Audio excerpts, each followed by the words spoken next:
shoulders, don't just sit. And I think Dr. Rajendra was saying about calf raises, right? So sit on your chairs and do those calf raises so you're at least pumping some blood. No, please boost up a little bit.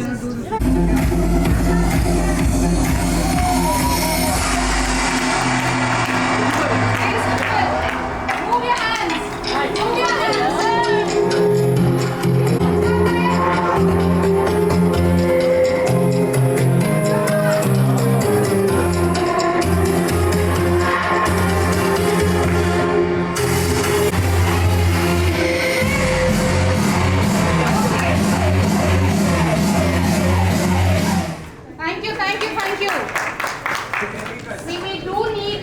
Now we talk of pan-India.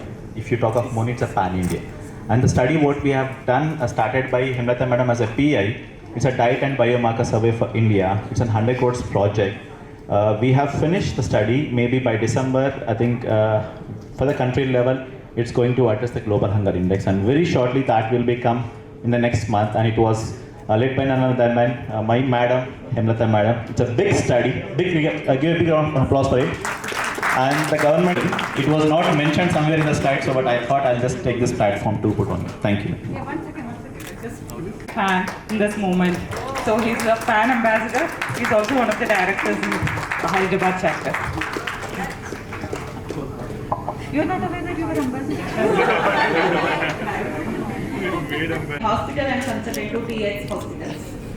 Founder and director of Private Heart General Diabetes on diabetes, rehabilitation and lifestyle theme, and selected among the top 7 for a free grant by RSSDR. A prominent voice in the medical community, contributing insights to esteemed journals and engaging with future healthcare experts on PHFI platform. Dr. Mohan's Educational Academy. We must be aware about the Dr. Mohan, the ICMR entire study author. And we're fostering personal and professional growth. Over to you. And I'm Dr. Pratyusha Nenala. I started my journey NLP, nutrition and pranic healing, diabetes and lifestyle. So this unconventional path, there is a reason for that. My own personal experience of dealing with my mother's illness from childhood, who was suffering with chronic diseases like schizophrenia and multiple health challenges which followed eventually like diabetes and hypertension. And with that, personal insights as well as professional expertise in multiple treatment. And with this extensive personal experience and professional expertise, I designed with chronic and complex health. I am here to present 2 patient case syndrome using this unique approach where they benefited not only in some dimensions of health but in all the dimensions of health. Even the WHO definition says that health means holistic dimensions and it is not the mere absence of disease. So our private integrated approach is developed considering all these dimensions of overall health. So the 6 pillars, the main 6 pillars of this approach are holistic nutrition and supplements, advanced physiotherapy and rehabilitation, exercise therapy and yoga, positive psychology, neuro-linguistic programming and emotional intelligence, minimal medicines and pranic healing. Coming to the case of pain after food intake, her gut was literally rejecting almost all the foods, increases swelling of both feet and puffiness of face and shortness of breath from 10 days, severe emotional stress and sleep disturbances. Coming to medical history, significant medical and surgical history, she was diagnosed with Crohn's in 2021 and after that she underwent multiple surgeries, appendicectomy, small bowel resection surgery, ovarian cystectomy, 2 cesarean sections, enteroscopic ileal stricture dilatation, laparoscopic adhesiolysis. If you can observe, here is a pattern actually. Inflammation is located particularly in pelvic organs. That is the reason for undergoing series of surgeries. If we were to focus on the root cause that is bringing down the inflammation, we could have avoided so many surgeries. So positive findings were severe pallor, renal edema, puffiness of face, tachycardia and soft systolic murmur. So blood workup shows HSCRP, which is sky high, that is 13.7. We all know HSCRP is a marker of chronic inflammation in the body. The normal value is ideally is less than 1. And cerebral albumin, which is a negative marker of inflammation. Because of the high inflammation, albumin is low and vitamin D levels are very less. That itself shows that the anti-inflammatory and antioxidant molecules are considerably less in her body. Serum calcium is 7.3, obviously because of the low albumin levels, and hemoglobin is 8.1, RBC is 4.07. Peripheral smear shows microcytic hypochromic anemia. T-sat is decreased. The diagnosis was Crohn's disease flare-up. She had intermittently flare-ups from the time of diagnosis. Intense means in between the symptoms will flare up and there will be a baseline disease and also mild anemia. So these are the results. After she was treated with this integrated approach and she was followed up with our program. How all the dimensions of health changed. Initially anxiety was severe, later it improved. Episodes of anger and reaction are frequent, less frequent and able to regulate emotions. Fragmented sleep initially, now it is improved. Pedal edema is decreased completely, blood pressure improved, became normal, hemoglobin increased and HSCRP decreased. Appetite improved and cravings decreased, abdominal pain totally subsided and pedal edema decreased and blood pressure improved. So finally she regained hope and was smiling beautifully as her life improved personally, professionally and socially. Holistic approach based on all the 4 dimensions with various lifestyle interventions is key to get promising results, especially in such chronic cases and with essential medications which can vary on case-to-case basis. Case number 2, she is a 27 years old female who came to us with a history of sedentary lifestyle and limited physical activities. She is a non-vegetarian, mostly preferred to have cool drinks and juices. Presented with positive findings like dry skin and rashes, low energy levels, not able to stand even for 1 hour. That is, multiple reasons are there for this. Low energy levels, leg pains, and also paresthesia and heaviness and edema. All are contributing her to not allow her to stand or sit for longer duration. Severe inflammation, lot of gut issues, emotional and mental imbalance. Because she is a young girl, she wants to start her own venture. Now she was able to carry that. So emotional and mental imbalance, severe hair fall, leg pains, mild anemia, hypothyroidism.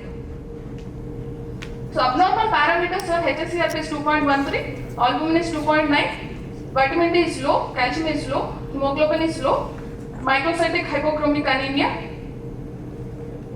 So she was diagnosed with primary Sjogren's. Sorry, this is a typo actually. She was diagnosed in 2022. Mild anemia is likely related to chronic inflammation and malabsorption. So these are the results. Still she is in the program. So intermediate results we have taken. Sleep has improved. Episodes of anger have come down. She is able to regulate her emotions. And hair fall resolved in the sense there was a significant improvement. Anxiety completely decreased. Blood pressure normalized. Hemoglobin improved. HSCRP, the results are awaited. Skin rashes completely resolved. Leg pains completely resolved. So this is the image before and after, how her skin rashes completely resolved with this approach. And I have not included about how we were able to come down on medicines in the previous case. She was on azathioprine 50 milligrams BD. So we were able to make it OD and mesalazine. She was taking 1 gram BD. We were able to come down on 1 gram OD. Apart from that, there are multiple results. And in this case also, she was taking Wislow 5 milligrams, 10 milligrams BD. Now we are tapering the dose. ICQ is 200 milligrams OD. She was now being tapered with prednisone, and these are the results with our approach. Finally, she concluded that she has renewed energy levels, and despite engaging 12 hours of continuous work, there is no exaggeration. 11 to 11, she is able to take care of her new case, which started recently, and she does not experience tiredness. She has heightened confidence levels and overall sense of well-being and happiness. Her progress in her career and experience of holistic health is further contributing to her positive outlook and progress fast in her career goals. So what do we do actually to these patients? We enroll them in a holistic wellness program or holistic health program with our approach. So once the patient is enrolled in Praveha Integrative Program, there is a 3 months duration, 90 days of transformation. Every 15 days we conduct holistic health consultations. What does holistic health consultation include? They include complete nutrition and supplement revision, either additions or deletions and nutrition, what are the challenges they are facing, and psychological counseling sessions and pranic healing sessions, along with that minimal medications. In some of the cases, we also integrate physiotherapy as well as exercise therapy. But in most of our cases, we follow the principle of low-graded exercises, which were eventually started during the program, because they are all already burdened with so much of symptoms, energy is low. So as they are recovering and improving energies, we slowly add exercise, but we doesn't add exercise from the beginning as a default. So these consultations completely include all these 4 components, and their progress will be personally monitored through WhatsApp and a performance tracker to help them achieve that comprehensive well-being. The ultimate aim is to improve the patient's physical, mental, emotional and spiritual well-being. So when the patient or client approaches us, I hear one of the doctors saying that some Crohn's or ulcerative colitis, sorry I don't remember, it is a complex disease. Why the flare-ups happen? Most of the times in autoimmune diseases and inflammatory bowel diseases, we couldn't understand what is that triggering them, because we are missing the important part, that is energy as well as emotional status of the patient. We all know that there is a gut-brain axis. Gut reacts to emotions.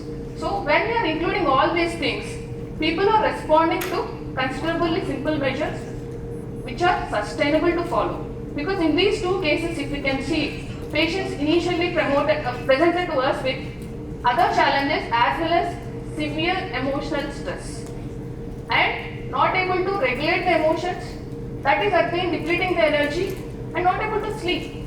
If the patient is not sleeping, what happens to the inflammatory markers? Obviously they rise. Cortisol levels shoot up. So it is actually taking it all on the immunity of the patient, the fighting capacity of the patient. So if we are missing the mental and emotional components, which especially in these patients, energy, the chances of getting relief is less. The chance of increasing or depending on multiple consultations and medications is increasing. We are seeing that if we are focusing only on medicines, or if we are focusing on only few components, the chances of being on medications and suffering with the disease and having that multiple consultations and losing their self is increasing, especially with these chronic and complex health conditions where multiple dimensions of health are involved, not only the physical body. So in that, the Crohn's disease and autoimmune disease, emotional stress play an important role. So these are the components I mentioned initially where we use in our Praveha integrated approach, that is positive psychology. What is positive psychology? So it is a meaningful conversation. This is one of the components which is called talk therapy. Meaningful conversations with attention, empathy, non-judgment and compassion is called talk therapy, where we provide the space for the client to share and gently nudge and allow the patient to share their worries, fears, blocks, challenges and anything that is affecting them mentally, emotionally and thereby holistically. Pranic healing. Pranic healing is an ancient method of medicine. We can call it is one of the streams of energy medicine which focuses on detoxifying and strengthening the energy body. So we all have physical body, similarly we have an energy body which are completely interrelated and they influence each other dynamically, interact with each other always. But diseases, there are internal factors and external factors. Most of the times our focus is on external factors, nutrition, environmental toxins, pollution, all these come under bacteria, viruses, all these come under the external factors. But internal factors contribute significantly for the diseases like emotional stress, childhood traumas, worries, fears, anxiety. All these also contribute to the physical conditions as well. It means we can't see physical conditions and mental health separately. They influence each other. In energy body and physical body, they interact dynamically. So pranic healing helps in detoxifying the mental stress and also detoxifies the energy body and re-establishes the energy flow by removing the blocks, thereby contributing to the physical health and symptom remission. Nutrition and supplements, everybody, the previous speakers covered extensively. We focus mainly on anti-inflammatory diet as well as elimination diet, and the diet which particularly focuses on restoring the gut health.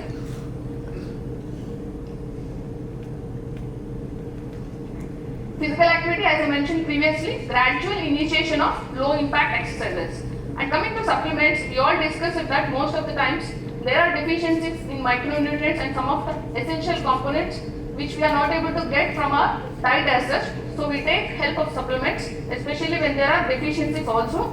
We use a synergistic nutritional composition of supplements which can reduce, in particular, the chronic inflammation, reduce the oxidative stress and improve gut health, thereby contributing for holistic health. Again, this synergistic nutritional composition, we file for patent. We are able to use this and help our patients in decreasing all these things, restoring gut health and improve their holistic health.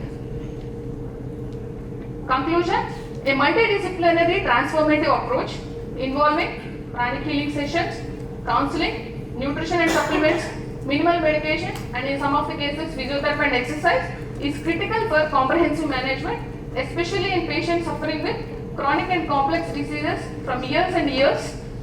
It particularly addresses the underlying inflammation and helps in correcting the metabolic dysfunction and contributes to holistic well-being, which is essential for improving long-term prognosis and quality of life in people suffering with these chronic and complex health conditions.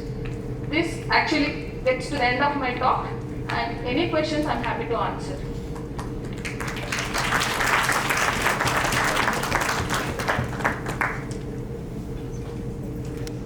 Other thing is about the Jordan syndrome issue. The classical presentation is dry eye, dry mouth. Thus, this patient has the these symptoms. We have talked about the extreme fatigue and loss of all these things. What about the other criteria? Yes, she did present with dry eye and this thing. And also, I forgot to include that she was also diagnosed biochemically with the blood reports, the organs, the markers, and she also had those symptoms along with the symptoms which I mentioned. And about the fecal microwaves, that thing, we actually including the synergistic nutritional composition which I mentioned. One of the component is probiotics. We include probiotics and also Pre and probiotics. yes, pre and probiotics, and also we focus on. I mentioned that we focus on diet which helps in restoring gut health. So we focus particularly in including high fiber diet as well as curd and other substances which help for restoring gut health. And we also focus on elimination diet. Elimination diet is one thing which triggers inflammation in the gut if you don't eliminate. One side we are focusing on improving gut health, other side we also should remove the triggers which are perpetually increasing that, maintaining that inflammation. So that is actually helping our clients because initially they may not be aware. Some of the things we follow in elimination diet is avoid milk and milk products, oil and spicy foods, and gluten foods. Detailed history taking helps in focusing on the elimination diet. Mainly it's anti-inflammatory diet is nothing but that diet is free of diarrhea and all that. No, lot of fiber. True in all cases because diarrhea itself cannot cause inflammation in each every case. That is a mixed grey area actually. Yeah. We need not essentially eliminate diarrhea in each and every case. That I have particularly seen in patients who are able to tolerate diarrhea. Some patients are not able to tolerate diarrhea. So it's on a case-to-case basis. Certified lifestyle medicine consultant and health coach, certified CBT practitioner, certified in management of diabetes, Royal College of Physician UK, practicing as senior anesthesiologist and the lifestyle medicine consultant, senior chairperson of ISLM Health Programs and Publicity and Promotion Committee. Over to you, ma'am, for another 1 hour of the session.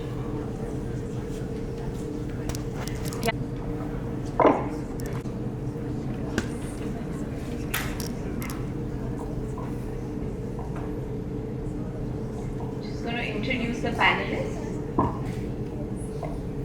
Dr. Lakhtakia is a renowned gastroenterologist and director of endoscopy and EUS AIG hospitals. The past president and general secretary of the Society of Gastroenterology of India, and he has several publications to his name and has written several book chapters, and the co-author of international guidelines in pancreatobiliary, US and endoscopy, and he is the recipient of multiple prestigious awards. Dr. Sundeep Lakhtakia. Dr. Pallavi Maddukuri. She's a renowned pediatrician with 27 years of experience, practicing in Telangana. She's also getting a certification in lifestyle medicine, and she has been advocating lifestyle changes to her patients for a very long time. It's nice to have you here, Dr. Pallavi. Dr. Suresh Goud. Suresh Goud is a physician and is working extensively to help diabetes patients in remission of diabetes, and he also has a degree in hospital and health system management, and he's the chairman of Woodlands Hospital and the president of Telangana Private Hospital and Clinic and Nursing Homes Association. We have Dr. Karunakar Rahulu, who's a renowned cardiologist consulting in Apollo Hospitals, Jubilee Hills. He's a trainer and thesis guide for DNB cardiology program, and his area of expertise is complex coronary interventions, valve replacements, and other coronary interventions. And last but not the least, Supraja. Supraja is a director of Pan India Hyderabad City chapter, and she is a whole food plant-based nutritionist and holistic health coach. She's the founder of Own Your Health, and she's a nutritional consultant with Sharan.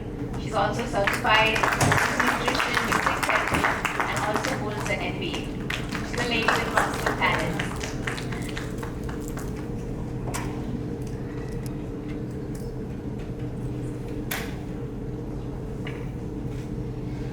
Dr. Sampath is not able to join us today.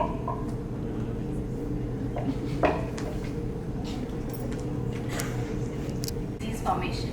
So I would like to ask Dr. Lakhtakia, what are the common conditions that you see in endoscopy or in your clinical practice which are directly attributed to certain dietary patterns or certain foods that the patients commonly consume?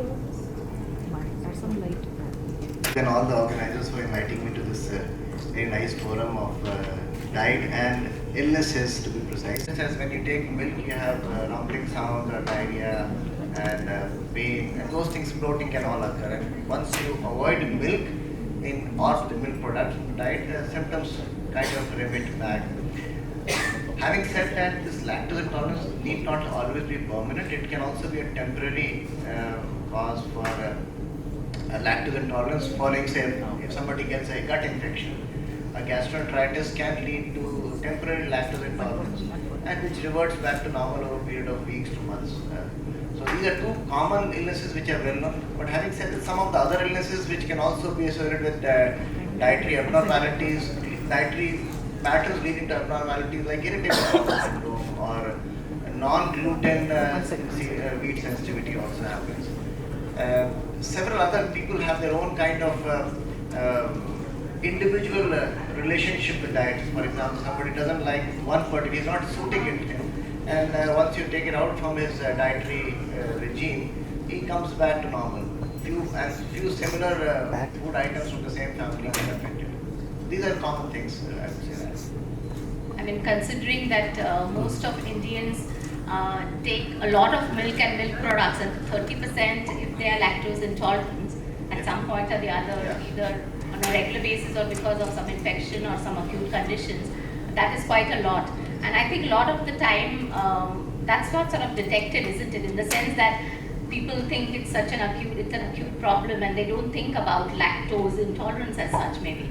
Actually, it is not an acute, it's a chronic simmering problem. People just ignore that and get used to it. And they have intermittent flares when they have a dinner outside, say on a weekend, and they have a good liberal amount of ice cream or a kheer or something, and the next day morning they have supper. So then you kind of link it up. What triggered off? If you go back in detail into history, then we get this information. And if this happens more repetitively, and it's linked to those kind of food intake, then you can speaking of bowel cancer, I think you're hinting at colon cancer, which is most common of all the GI cancers.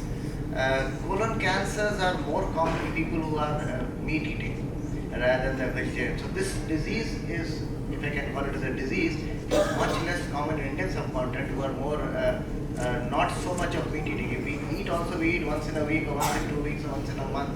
Whereas the Western food, the dietary habits are predominantly meat eating diets, especially red meat, and that's a cause and effect relationship has been kind of well associated there, strongly associated there. So again, it goes back to the same advice that we've been giving. Eating more plants, eating more fruits and vegetables is definitely going to help and definitely going to... Yeah, so high fiber diet is protective against colon cancer, if I can say that.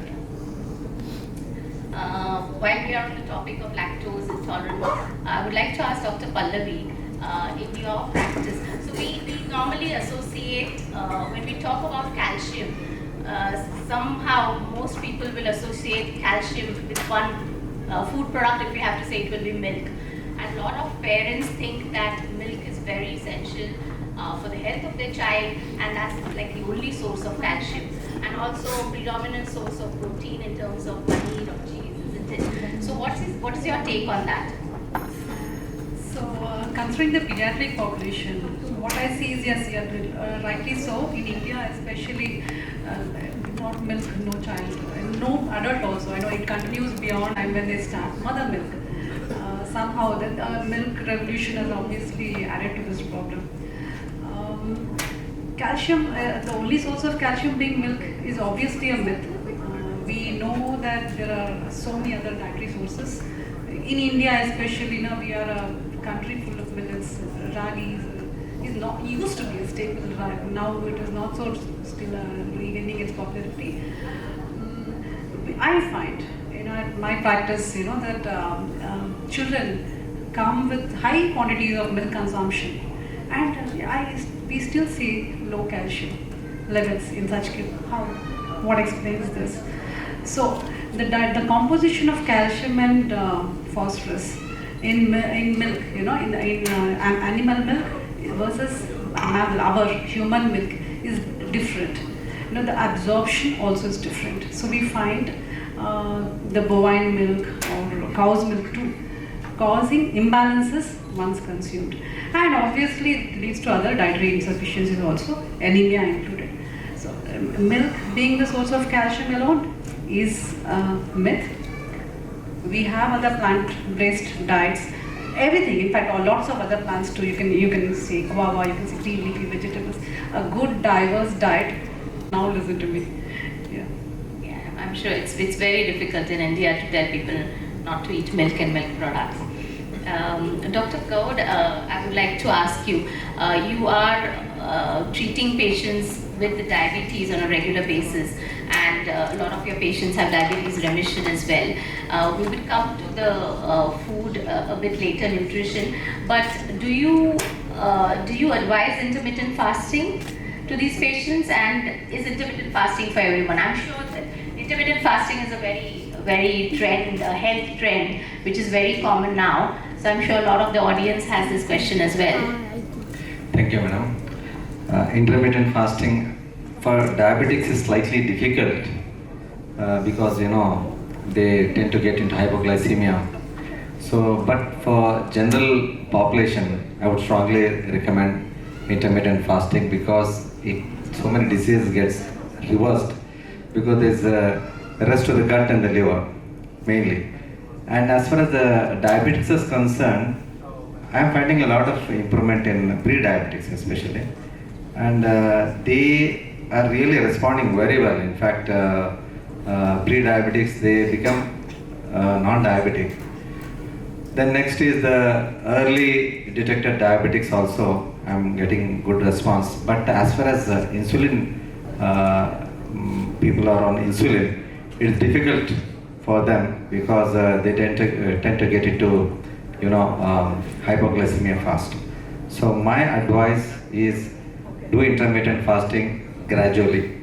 Don't be haste in going for extreme steps. First I would start with 12 hours fast, then it goes to maybe 14 hours, Then after that, 14 to 16 hours.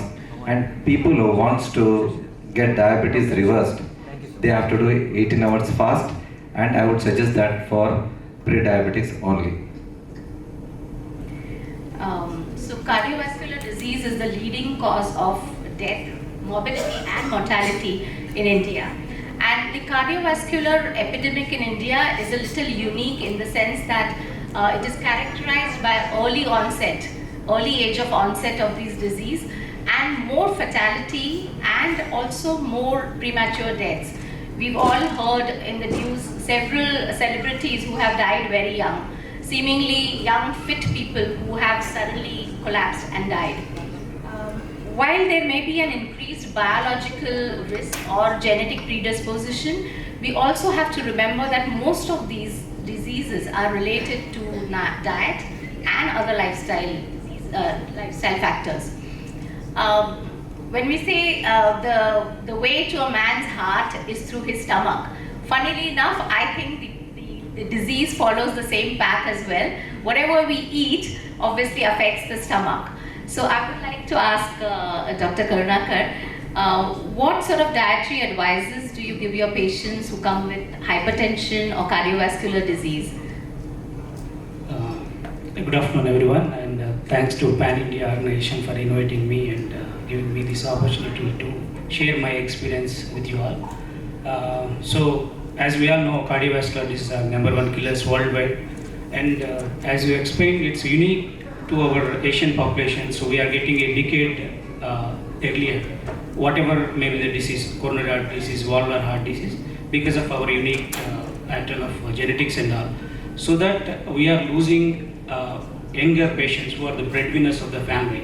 So younger people are getting affected with the heart disease.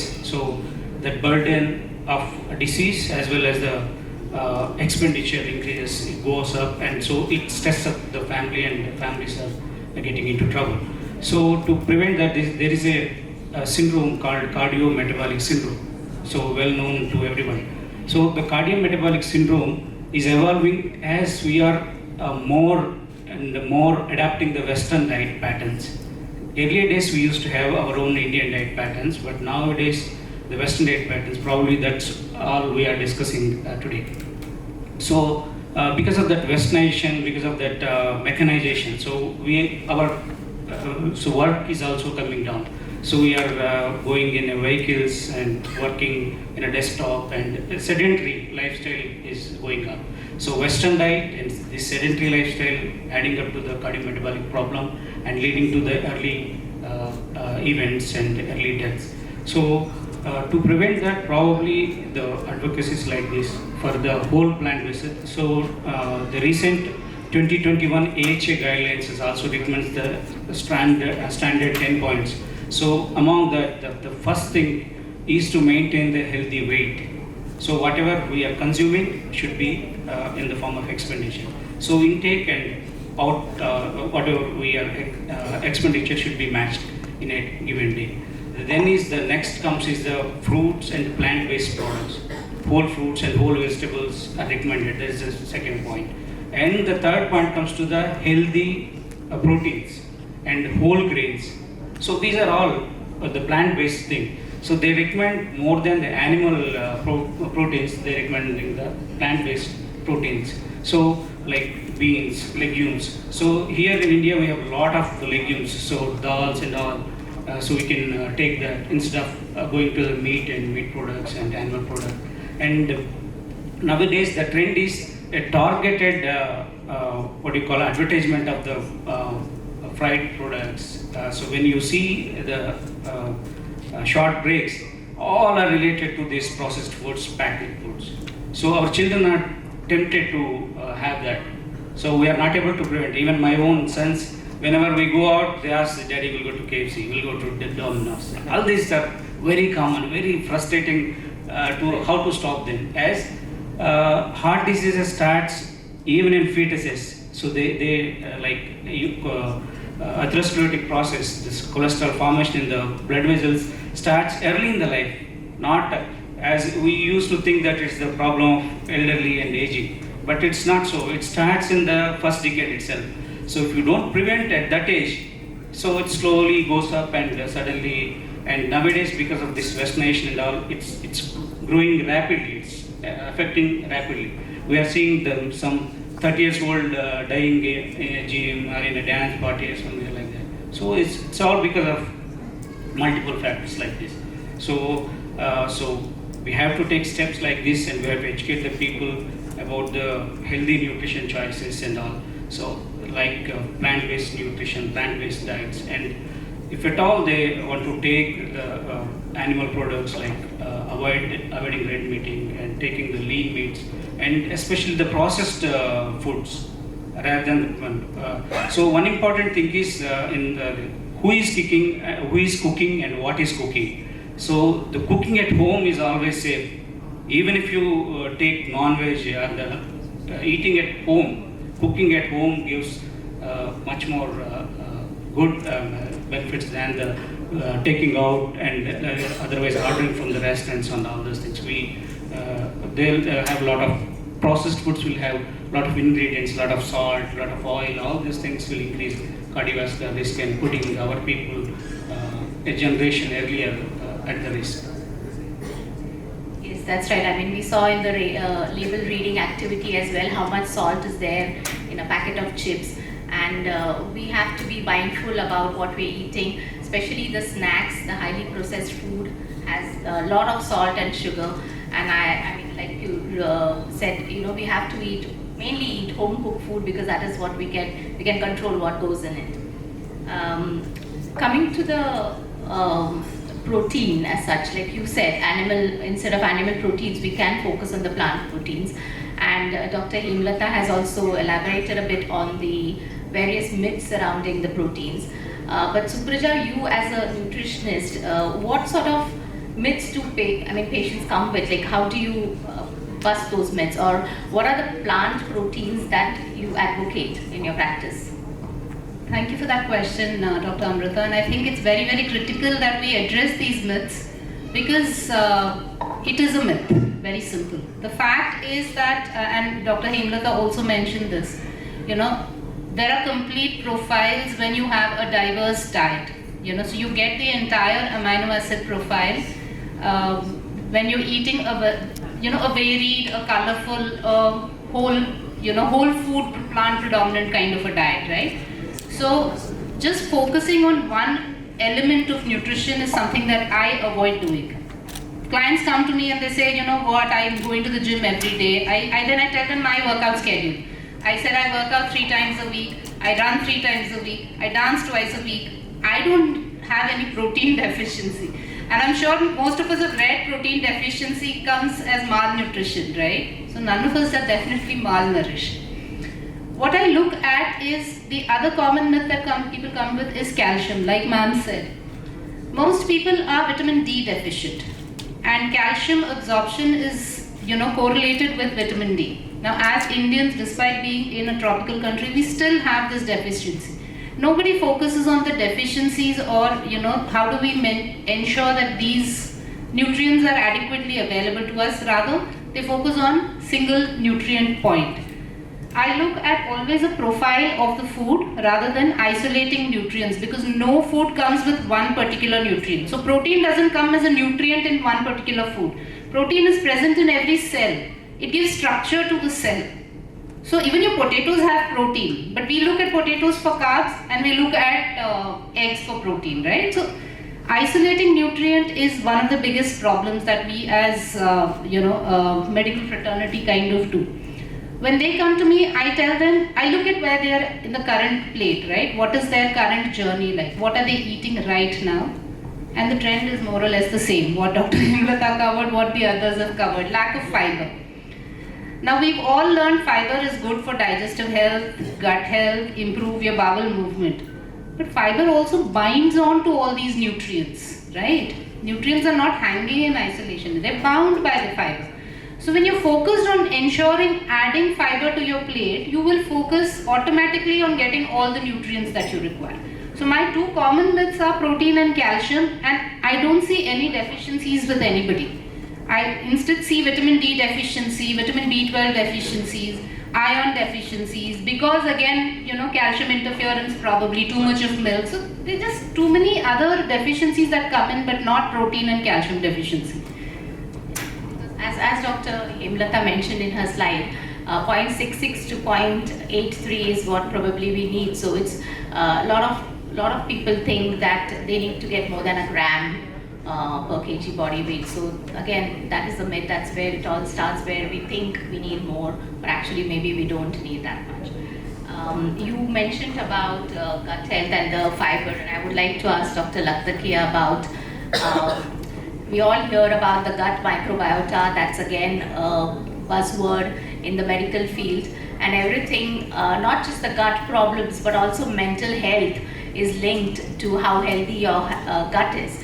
So I would just like to ask an expert on this in this field as to how do you maintain a healthy gut microbiome? How do you maintain a healthy gut from nutrition point of view? So let me ask the audience, let me engage them also. So what do you guys know about gut microbiome or microbiota? Can anybody speak out? Okay, in the interest of time, I think I'll stop there. So gut microbiome means the healthy bacteria in the GI tract or intestines. They are normally there and they are in large numbers. If we count the overall number of cells in the entire body, they are 10 times more in our gut. So they outnumber by a ratio of 1:10. Not only that, they play a very important role. It's like another organ in our body, which is people feel that I have a bacteria, get a stool test, stool culture, some bacteria seen, and they start using antibiotics. It's a myth. Never use antibiotics in a person who has no illness. Just because the stool test, you will have that. It's a natural, healthy bacteria which comes right as the child is born. The flora changes because which way the child is born, as a vaginal delivery or a cesarean delivery, but eventually, and what we eat, as a person grows and what we eat, the gut flora also changes. And majority is healthy. We disturb it by several other things, using antibiotics, liberal use of these bacteria help in digestion of food, the healthy bacteria. They help in providing some vitamins. They are very important gut barrier function, so they prevent the unhealthy things to go inside a circulation. They are like a policeman posted there. And if we remove this policeman, then we are bound to get unwell. So never disturb your gut bacteria and try to get it as early as possible. If you have disturbed for any reason which was mandatory, somebody is very sick, allergic phenomena which come up in them.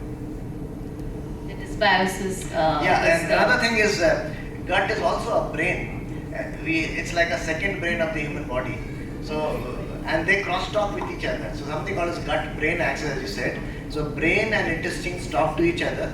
If brain is restless, intestine also get restless, and vice versa. So we need to, that's why I think your holistic thing becomes very important, that talking to the patient, if his mind is relaxed, the bacteria also relaxes there, it produces the right things which are healthy for the body, and vice versa. What you eat relaxes there, relaxes the mind. So it's a continuous interplay. Our body is such a fantastic machine, I would say, which has a self-repairing mechanism that whatever we try to disturb it, it automatically comes back to normal, unless we are really bound to kill our own system. Yes, and to maintain a good gut, we need to again eat fruits and vegetables. Eat the rainbow is what we learn. Eating varied, colored fruits and vegetables is very important. And yes, the rampant use of antibiotics, and it's not just the patients. I have two friends who a little bit of sore throat and cough will use azithromycin. It's always in her purse. And the other one, if one lose motion, of course the Norflox. It's like absolutely. So I would now like to educate people here that if you get one loose motion a day of loose motions, try not to take antibiotics. Take plenty of water, the oral rehydration solution, and a variety of that which are available. Use that. Let the body heal on its own. Most of the infection-induced diarrhea settle down on their own in 2 to 3 days' time. You just have to be patient. You don't have to rush into it, and try not to take medicines which stop the diarrhea. Something like Lomotil or Imodium, people take, no, I cannot go. It actually causes the unhealthy bacteria to stay inside, multiply, and can cause more complications, including perforation and other things. And it also delays the natural healing, because now the bacteria is multiplying, unhealthy bacteria. So there is healthy bacteria which is in abundance inside. We have to take care of it. It's like a garden, and we need to kind of nurture it.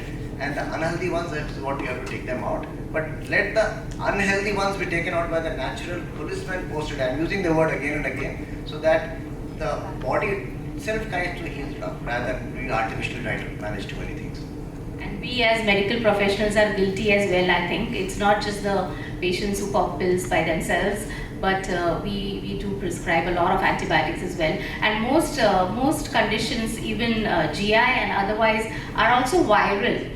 And they get better, you know. Yes. We don't need to give antibiotics for every fever and every cough and every diarrhea. Absolutely right. I would also like to add one more thing, which is a very common misconception among laymen and even medical fraternity, is to give medicines called as PPIs, which is like acid suppressing medicines, pantoprazole, rabeprazole, all those things which are very commonly used for gas. Gas is a very vague term, and this is not the treatment for that. You have to just talk to the patient, find what does it mean by gas. Sometimes people just say more flatulence is gas, and giving a PPI is not the right thing.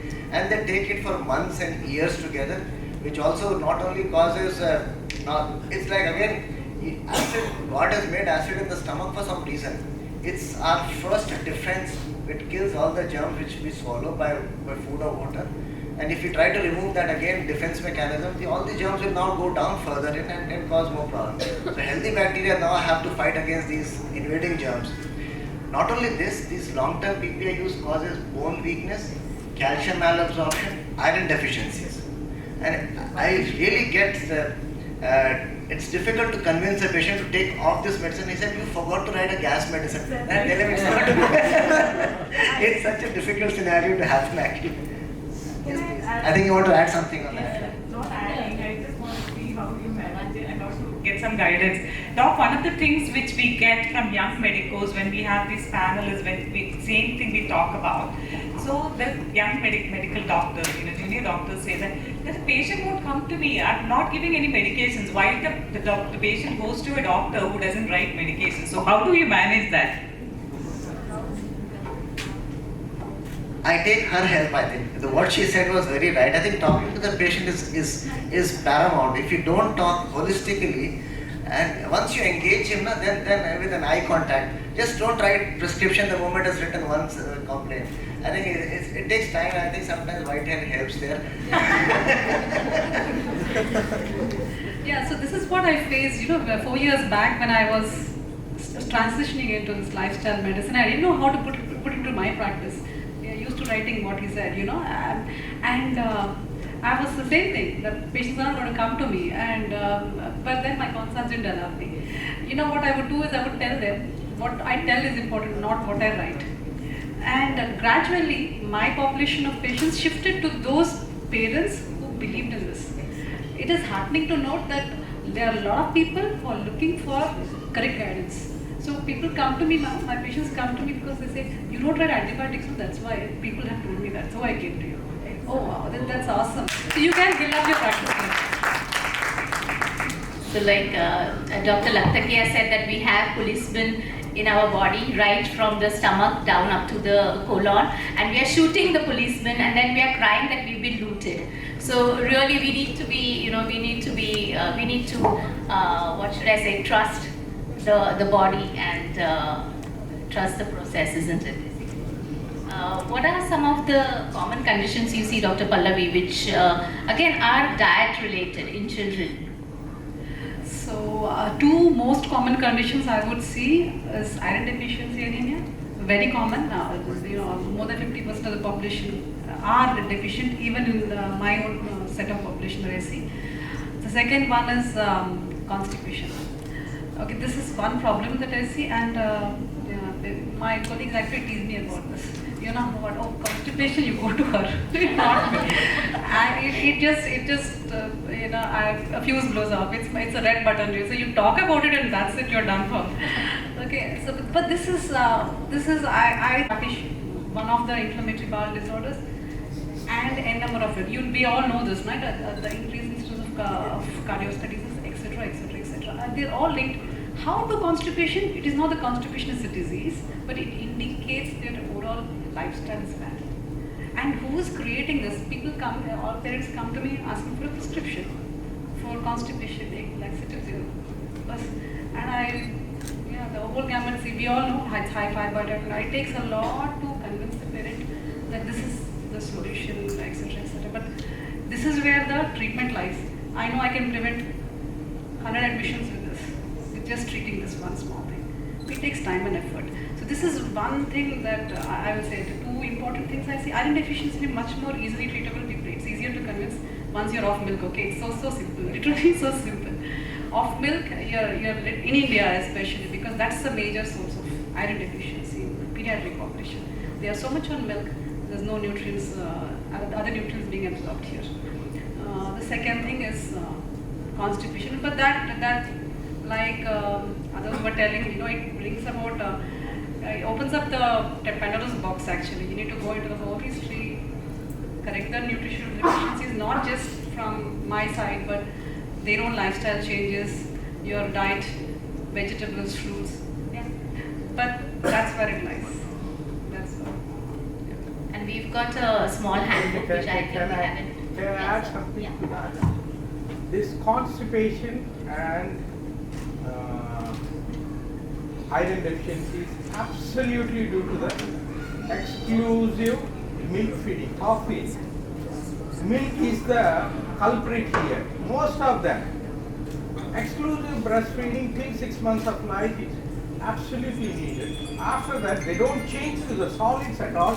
They keep feeding the milk for the years till that fellow gets married. Also, keep feeding like that. That's what happens with most of the pediatricians.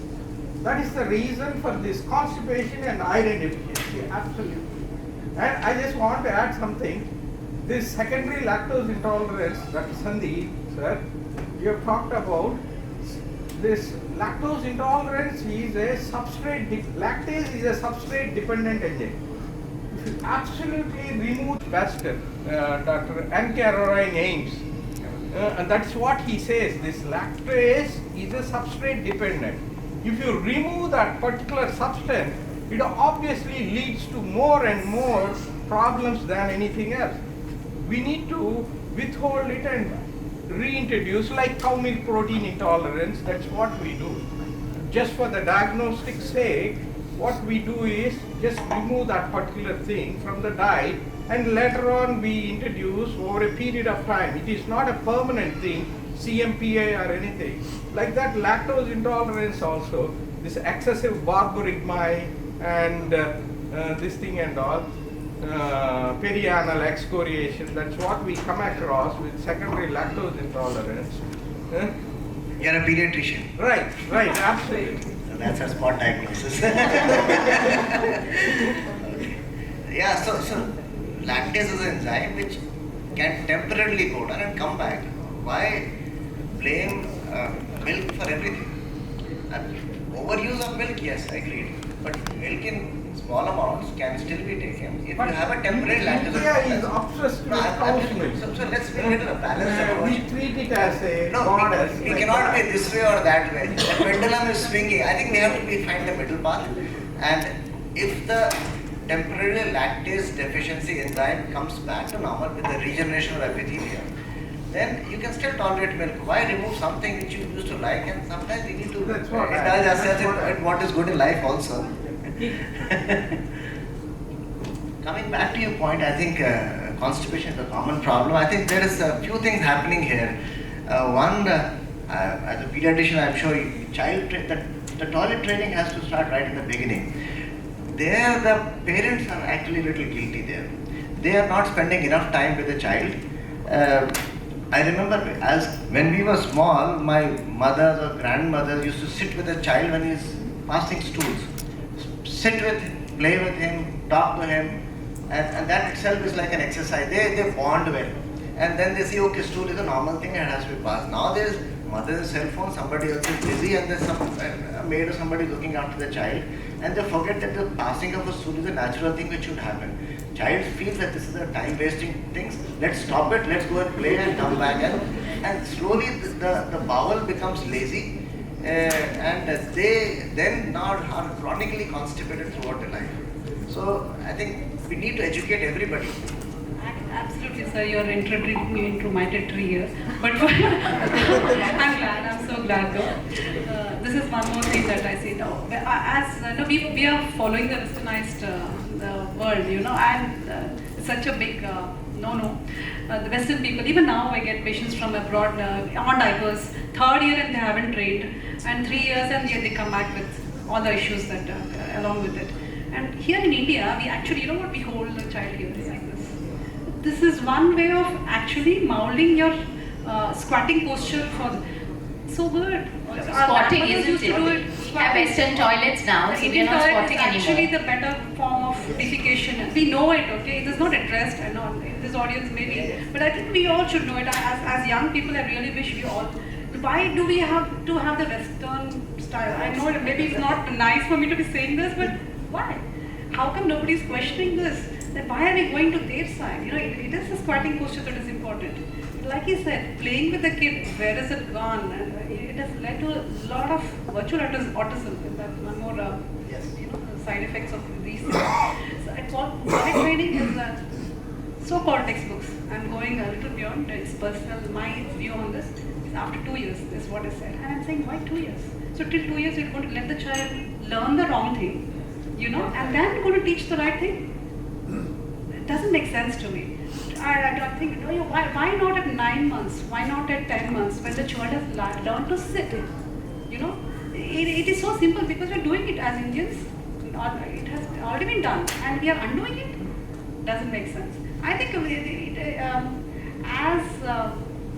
as educated people, especially in this field, we should question also what we have been taught. Learn to question and see if it really works. I think going back again, lot of it's like coming a full circle, isn't it? We are going back to the way we used to live life, and all the things that we would do. Now we have to go to the gym, but the olden days the women would, lift buckets of water, sweep, mop, and all of that. Now we have cooks and maids to do that, and then we have to obviously go to the gym to work our muscles. Similarly, the Western diet, the Western toilet, all of that is really not doing us any good. So making healthier food choices is obviously very important for somebody with diabetes, and also not just in the treatment as such, but also to prevent complications, isn't it? So what are some of the dietary tips that you might want to give your patients who come with diabetes and who you think can have a remission in diabetes? Yeah, so a lot of things goes on. Actually, coming out of diabetes or coming to remission stage, it's a process by itself. It takes at least 1 year. Let me tell you my own journey. I was detected diabetic last 15 years back. Then I started with as usual on metformin. My HbA1c was 8 initially. Then later on I found that my HbA1c was gone to 9.3 with 2 medications. I was told to add 1 more medication at that time. Then I thought, this is going to go too far away. I think I need to do something in this.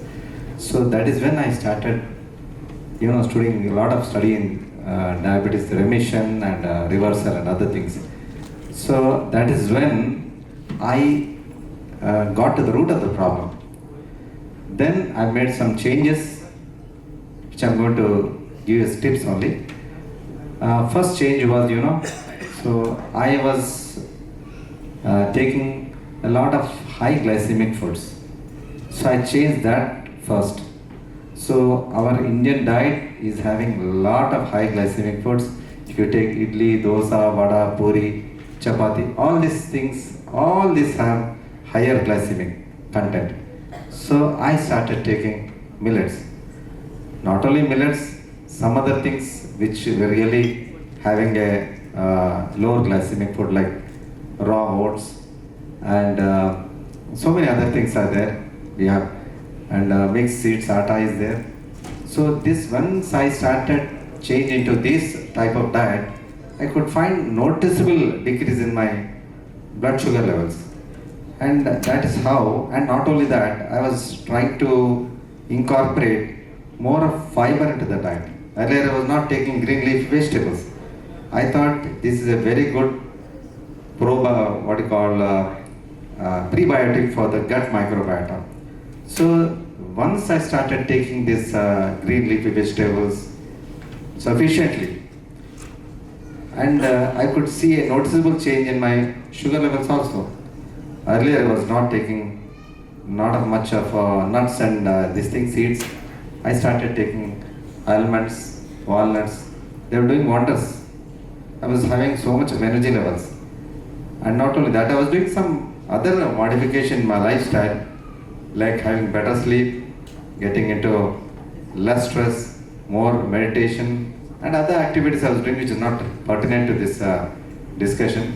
But the diet was predominant. It was 80% diet, which has changed the concept of getting back out from diabetes. I stopped medication last 1 year. Now my HbA1c is 7. My HbA1c is in and around 7. I am fit as a fiddle. There's no problem. And what I found the benefits, I am teaching to my patients. I am doing regular remissions for diabetic patients who visit my place. It's free of cost. So I want to take up this mission, and I would like to associate with people who are taking nutrition as a main line of therapy so that people get benefit out of that. Being in the association as the president of Telangana Private Hospitals and Nursing Homes Association, I would like to inculcate this concept of nutrition in most of the private hospitals who are willing to associate with me. Not in that, I have already spoken to the IMA president to just promote this concept of nutrition.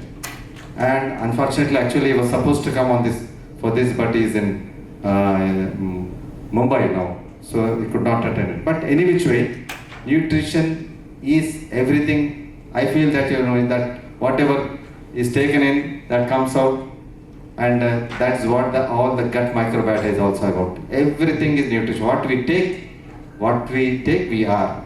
Not only now, but it is said even in Bhagavad Gita that whatever you take, you become. Different categories, which I don't want to get into that. But what I would suggest is nutrition is of very prime importance. The younger generation who are sitting in the back, my advice to them is there. So kindly, just don't depend on medications only. Please inculcate, imbibe these nutrition principles. You have very wonderful organization, NGO organization, Pan India. So I'm really proud of them. Thank you, madam. Thank you for taking it so much forward. Thank you. I wish you all the best. Thank you for sharing your inspiring story. And I'm sure we're going to collaborate on this. And we really need people who are so passionate about their own health and their health of their patients.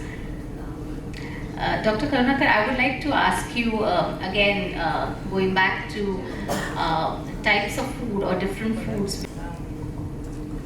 The similar kind of recommendations. So we tell them to avoid the high cholesterol content, high fat diets, and shift them to the more balanced diet, and to be more active and to maintain healthy weight, to maintain the balanced diet, to take whatever balanced diet we have discussed.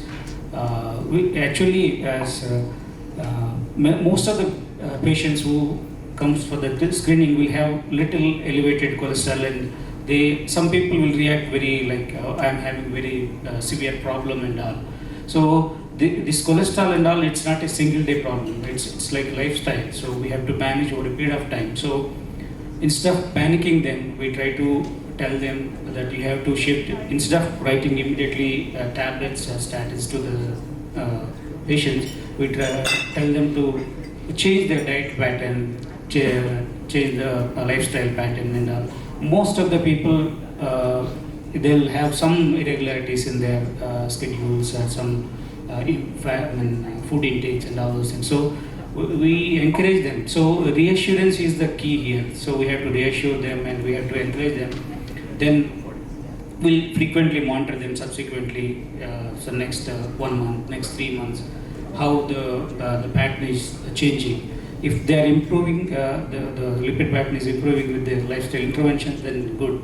So we have dedicated dietitians with us, so they will counsel them, they will take their diet history and all, so they will do the necessary arrangements.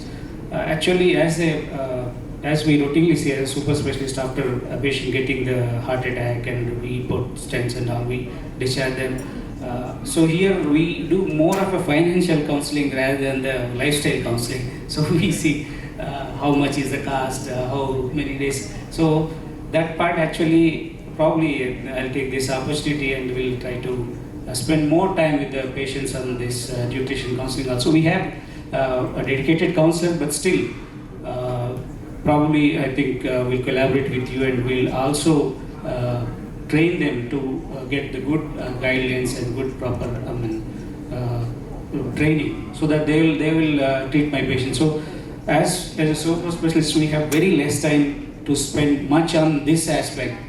So we try to tell them, but we don't really, it takes a lot of time. So we have counselors, they do a lot of our job on behalf of us. They'll counsel and they'll try to address this issue. I think that is the problem with busy practitioners, that there is not much time, a 10-15 minute slot, OPD slot, there is not much time to talk to patients about nutrition, about lifestyle changes. And it's good that some of the doctors do have, like you said, you have nutritionists and dietitians who can then guide the patient for this.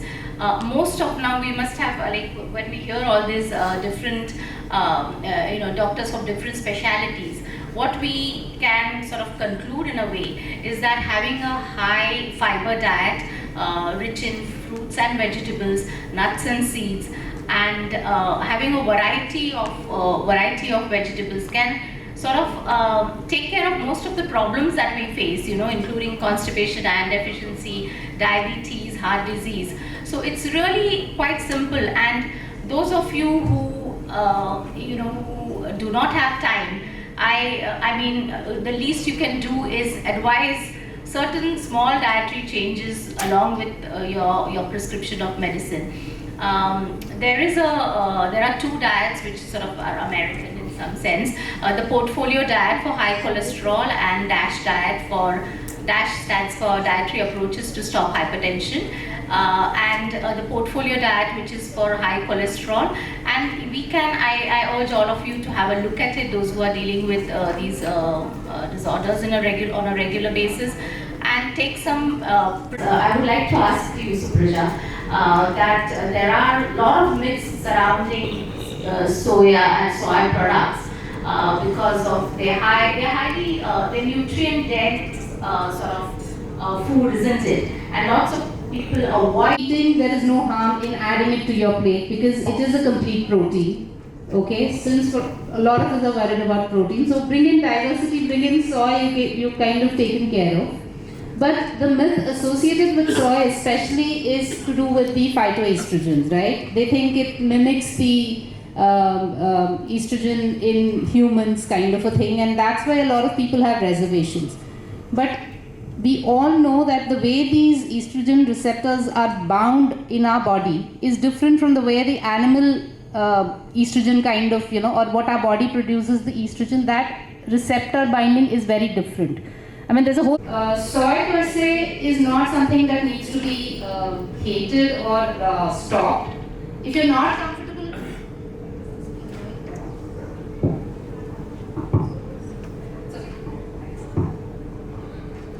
If you're not comfortable eating, rather than focusing on elimination, well, yes, elimination is important, especially when you have digestive issues and all of that.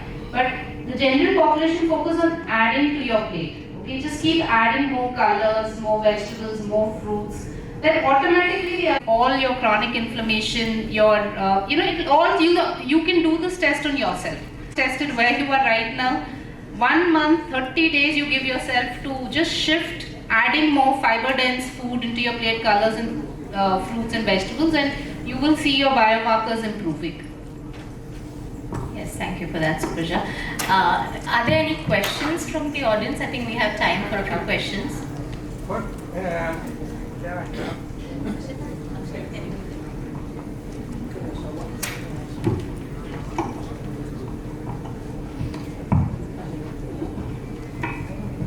American where you can reduce the LDL levels drastically, because right now the current recommendations is below 70. Yes, sir. Below 70, and surprisingly, if you look at the latest Indian guidelines, our own Indian Association, Lipid Association of India guidelines are more stringent than the Western guidelines. They are recommending less than 30. Less than 30 for the extreme risk patients. Less than 50 for the moderate risk patients. Practically so impossible. actually what they say is our lipid profile is much more diverse, much more different than the Western. So till now we are following the Western guidelines, Western this thing. So but because of, as Madam mentioned, why we are getting decade early heart disease is because of our lipid profile is different from the Western population. Though we are eating less meat, more plant-based diets we are eating conventionally, not now, conventionally, still our people are at the heart disease risk a decade earlier is because of our lipid profile pattern. That's why our Lipid Association of India recent guidelines, they recommend for high-risk patients, less than 50, not less than 70. And LDL is actually not one of the criteria. So I think it will be wrong to say that triglycerides are not important. So in the criteria, what we have is you should have a high HDL, which is the protective cholesterol, and triglyceride level should be below 150. So there is no mention in that about LDL as such. And LDL obviously is important to consider. We are realizing that our population are different from the Western population. That's why we are developing our own guidelines. And our guidelines are more stringent than the Western guideline. On the contrary, on the other side, now in the social media, a lot of things are going against the cholesterol is not important. We must be aware that these are like meat and all, so you can have any amount of cholesterol or any amount of fats and all. Like that, recent trend is there on the social media. We have seen so many posts that about the cholesterol. On the other side, we are going more and more, targets are going down, but people are getting relaxed because of this social media, mismanagement or miscommunication, misinformation. So we need to address that also from this. What about this blue zone diet, which right now it is a lot of buzz is going about the blue zone diet. Can anyone answer this nutritionist? Okinawa, there the average life expectancy is around 100. So that's one of the classical blue zone areas. There, what they do is they take more than 16 varieties of vegetables and fruits in a day. So we need to question ourselves how many varieties of fruits or vegetables we are taking per day. So that's one thing. And they take a lot of fish. And everyone is active. There is no retirement for them. And they are all socially engaged people. They are very, very spiritual people, well connected. And they are very happy people. So these things are missing. Wherever these things are missing, the age is coming down. So that is causing them to live longer, especially I would say the nutrition. So they take a lot of rainbow foods, lot of nutrition, they focus on that. So that's one of the main reasons I feel. This forest animals, we don't have any nutritionist, we don't have any special coach or holistic coach for forest animals. Still, they are very healthy and they don't need any exercises and they don't need any other special treatment. Okay, so what we are doing is we are going far away from the nature. So these are the main diseases coming from the far away natures. Okay, because all animals, they follow the nature and they follow the senses. We are losing all the senses. We are believing the artificial intelligence. We are not believing the self-intelligence. Okay, and my name is Santhosh. Actually, I'm a vegan activist. Okay, and most of the diseases is coming from their emotion balances. And if the emotions are weak, then all the diseases is coming. And if you see consciousness food, consciousness food is always a nature food. Every animal will take the food with the DNA's consciousness food. So here we are following always what others says, but they are not following what their senses says. If you say all the meat against for your senses. Mr. Santhosh, Yeah, thank you thank so you. much for that.